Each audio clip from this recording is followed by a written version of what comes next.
Hello friends, welcome back to the channel ambitious world. Friends, इस video में हम Pamban bridge के बारे में बात करेंगे जो कि 6 अप्रैल 2025 जो कि येस्टरडे को ही है ना, कल ही पीएम मोदी ने इसका इनॉग्रेशन किया है।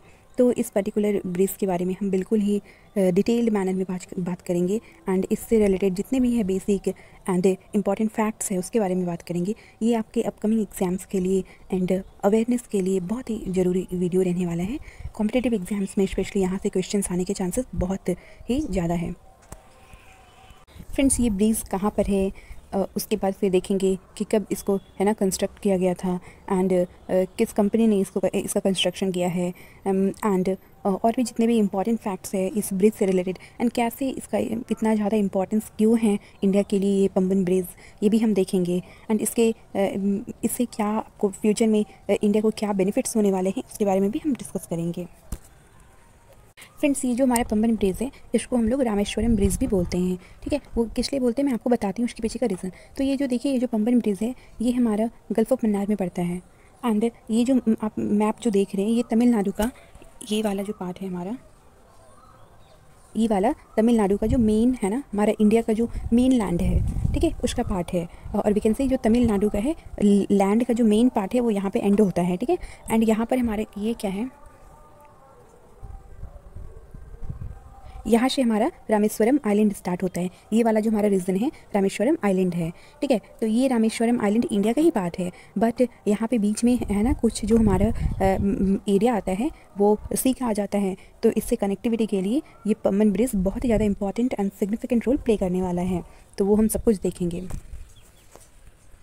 एंड ये पंबन ब्रिज बनाए कहाँ गए हैं, तो ये जो हमारा मंडपम वाला रीजन है येलो से जो मैंने मार्क किया है एंड इस साइड जो हमारा रामेश्वरम आइलैंड वाला पार्ट है इसके बीच का है, इसके बीच के डिस्टेंस को मेंटेन करने के लिए ये वाला जो रीजन है यहाँ पर पंबन ब्रिज कंस्ट्रक्ट किया गया है। इसीलिए इसको हम लोग रामेश्वरम ब्रिज भी बोलते हैं, बिकॉज ये हमारा जो रामेश्वरम आइलैंड है उससे बहुत ही नियर में है, इसलिए इसको हम लोग रामेश्वरम ब्रिज भी बोलते हैं एंड पंबन ब्रिज को पॉपुलरली जाना जाता है। फ्रेंड्स, यहाँ पर और एक इंपॉर्टेंट फैक्ट आपको याद रखना है, स्पेशली आप इंजीनियरिंग बैकग्राउंड से बिलोंग करते हैं तो आपके कॉम्पिटिटिव एग्जाम के लिए बहुत ही ज़्यादा इंपॉर्टेंट रहने वाला है। बिकॉज हो सकता है जो नॉन टेक्निकल एग्जाम्स होते हैं वहाँ पर ये क्वेश्चन ना पूछे, बट जो टेक्निकल बैकग्राउंड से होते हैं, इंजीनियरिंग बैकग्राउंड से होते हैं, उसके लिए ये इंपॉर्टेंट क्वेश्चन है। ये जो हमारा जो ब्रिज कंस्ट्रक्ट किया गया है वो है ना, किस टाइप के ब्रिज के जो टाइप होते हैं वो है ना डिफरेंट टाइप्स के ब्रिज होते हैं, उसमें से एक पर्टिकुलर टाइप होता है हमारा कैंटिलीवर ब्रिज है ना। सिविल एंड मैकेनिकल वालों का स्पेशली ये पेपर रहता है तो उन लोगों ने ये पढ़ा होगा। बहुत सारे ब्रिज होते हैं उसमें से एक टाइप हमारा कैंटिलीवर ब्रिज भी होता है। तो ये फैक्ट आपको याद रखना है, स्पेशली अगर आप इंजीनियरिंग बैकग्राउंड से बिलोंग करते हैं तो। एंड ये आपको मैंने पहले ही बता दिया, Pamban bridge is also known as Rameswaram bridge. And next हमारा इंपॉर्टेंट फैक्ट जो है ये किसको कनेक्ट करता है, है ना, रामेश्वरम आइलैंड को इंडिया का मेन लैंड से कनेक्ट करता है। मेन लैंड मीन्स क्या होता है, वो जो तमिलनाडु का मंडपम वाला रीजन मैंने आपको दिखाया उसको मेन लैंड मतलब वहाँ पर जो इंडिया का के साथ जो कनेक्टेड लैंड है वो वहाँ पे ख़त्म होता है। एंड कुछ है ना, कुछ डिस्टेंस ट्रेवल करने के बाद वो हमारा सी का होता है डिस्टेंस एंड उसके बाद हमारा रामेश्वरम आइलैंड आता है। तो ये दोनों का कनेक्टिविटी करता है ये पंबन ब्रिज।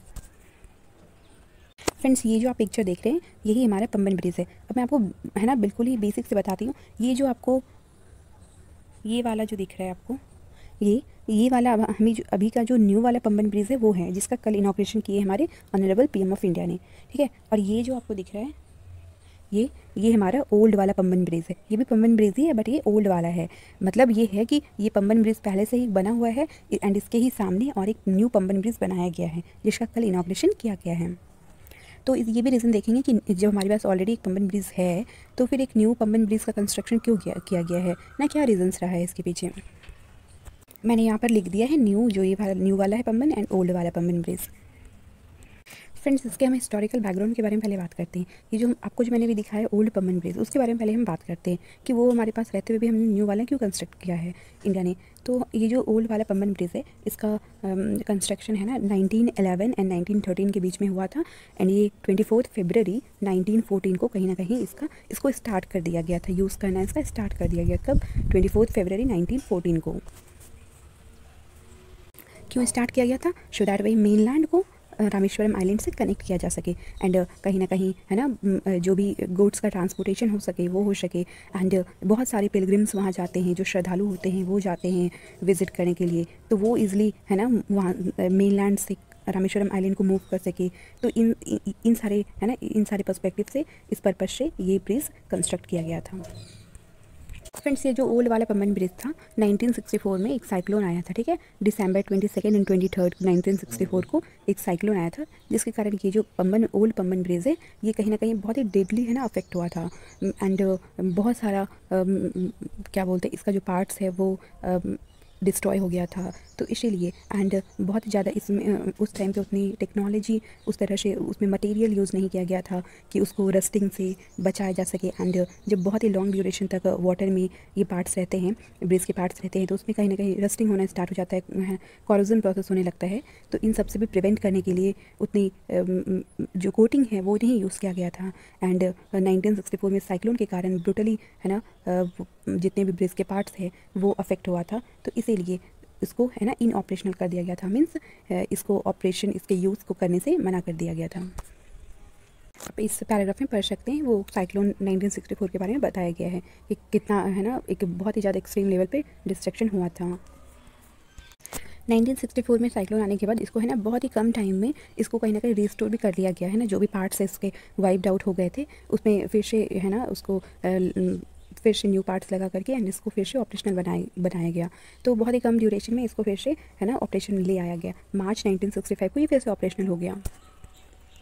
फ्रेंड्स, आपको न्यू पम्बन ब्रिज का जो डेवलपमेंट क्यों किया गया है इसका रीजन आपको पता चल गया होगा कि एंड वो जो हमारा ओल्ड वाला पम्बन ब्रिज है वो बहुत ही 1914 में ही वो स्टार्ट किया गया था, उसको यूज़ करना स्टार्ट किया गया था। तो बहुत ही ज़्यादा टाइम हो चुका है एंड इतना ज़्यादा टाइम जब वाटर में रहता है तो उसमें जो स्टील वगैरह यूज़ किया गया है वो भी कहीं ना कहीं उसमें रस्टिंग वगैरह ये सारे प्रॉब्लम्स को लेकर के, इसलिए इंडियन गवर्नमेंट को लगा कि नहीं एक न्यू पम्बन ब्रिज बनाने का नीड्स है।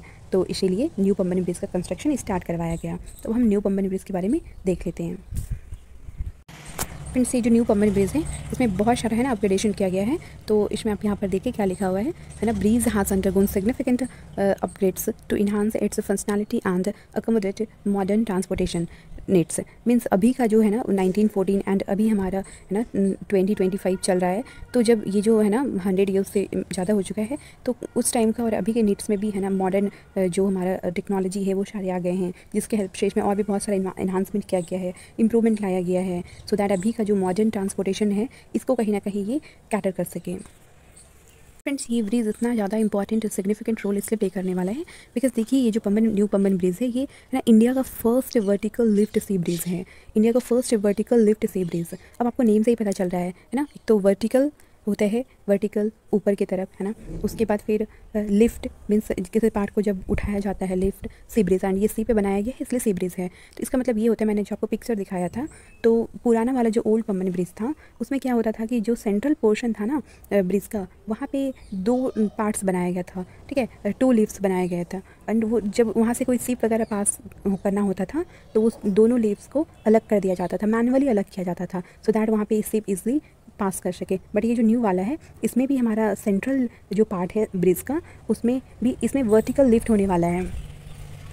जब भी कोई बड़ी साइज़ का है ना जब शिप वगैरह वहाँ से पास करने वाला होगा तो ये जो वर्टिकली लिफ्ट कर जाएगा एंड इसको मैनुअली नहीं किया जाएगा। पहले इसको मैनुअली किया जाता था बट ये वाला है ना यहाँ पे technology, with the help of technology, ये जब शिप वगैरह बहुत ही ज़्यादा दूर में ही रहेंगे तो उससे पहले इसको नेविगेट करके है ना ये वाला पार्ट को लिफ्ट कर दिया जाएगा सो दैट ईजिली वहाँ से शिप वगैरह पास हो सके। हमारा जो ओल्ड वाला पम्बन ब्रिज था उसमें 19 मीटर्स है ना, देखिए यहाँ पर लाइन लिखा हुआ ये लास्ट वाला ना, पहले वाला में 19 मीटर्स का सीप को पास करने के लिए क्लियरेंस दिया जाता था बट इस वाले में 22 मीटर्स दिए जाएंगे। तो ये भी एक इम्प्रूवमेंट है। ये वाला पिक्चर एक बार देख लीजिए, आपको और भी अच्छे से क्लैरिटी आ जाएगी। ये वाला हमारा जो है ये ओल्ड वाला है, देखिए कैसे मैनुअली है ना, यहाँ से कोई अगर सिप पास करना होगा तो ये 2 अलग अलग, इस साइड वाला एक हमारा है, ये एक हमारा लीफ है, दोनों साइड को है ना मैनुअली हटा दिया जाता था, साइड कर दिया जाता था सो दैट वहाँ से सिप पास हो सके। बट ये हमारा न्यू वाला है, इसमें है ना इसमें देखिए मैनुअली नहीं किया जाएगा, इसमें टेक्नोलॉजी के हेल्प से जब कुछ डिस्टेंस पे ही रहेंगे सिर्फ तभी इसमें ऑटोमेटिकली है ना ये वर्टिकल अपलिफ्ट हो जाएगा। इसलिए ये इंडिया का फर्स्ट वर्टिकल लिफ्ट है ना सी ब्रिज बन गया है।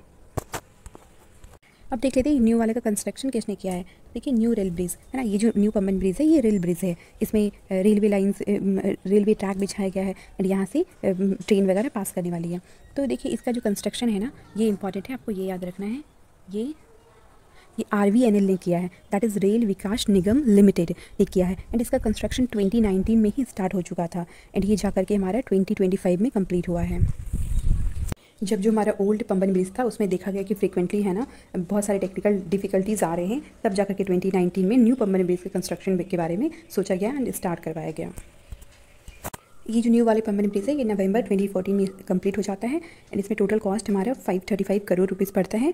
एंड ये जो हमारा पुराना वाला पंबन ब्रिज था इसमें है ना 10 किलोमीटर पर आवर के स्पीड से ही ट्रेन वगैरह ऑपरेट हो सकता था, बट ये जो न्यू वाला पंबन ब्रिज है इसमें 98 किलोमीटर पर आवर के स्पीड से रन किया जा सकता है ट्रेन को। फ्रेंड्स, ये सारे इंपॉर्टेंट फैक्ट्स थे जो न्यू पंबन ब्रिज है एंड ओल्ड पंबन ब्रिज है उसके बारे में, एंड इसका क्या इंपॉर्टेंस रहने वाला है मैंने आपको सब कुछ बता दिया है। Thanks for watching the video.